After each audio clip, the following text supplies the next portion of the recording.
பன்னீர் capsicum இப்போ இதை நம்ம செஞ்சிட்டோம். இது எப்படி செய்யணும்னு தெரிஞ்சுக்கணுன்னா நீங்கள் எங்கள் சேனலை சப்ஸ்கிரைப் பண்ணிவிட்டு பாருங்கள். இது பன்னீர் கேப்சிகம் மசாலா. இதுக்கு தேவையான பொருள்கள்: ஒரு பன்னீர், வெங்காயம், கேப்சிகம், பச்சை மிளகா, ரெட் சில்லி, இஞ்சி பூண்டு பேஸ்ட்டு.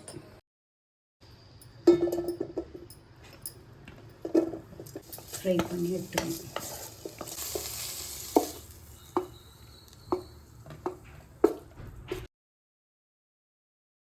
வெங்காயம் போட்டுக்கலாம். இப்போ 3 பச்சை மிளகாவும் இதில் போட்டுக்கணும். இஞ்சி பூண்டு பேஸ்ட், இதில் கொஞ்சமாக சால்ட்டு போட்டுக்கணும். சில்லி போட்டு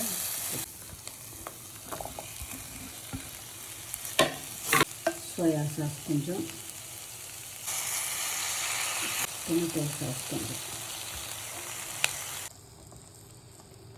கேப்சிகம் பன்னீர் இப்போ ரெடி ஆகிடுச்சு. கூட சப்பாத்தியோடு வச்சு சாப்பிட்லாம். ஜிம்முக்கு போகிறவங்க, வெயிட் லாஸ் பண்ணணும்னு நினைக்கிறவங்க இதை கண்டிப்பாக எடுத்துக்கிட்டீங்கன்னா இதில் ஹை ப்ரோட்டீன் இருக்குது.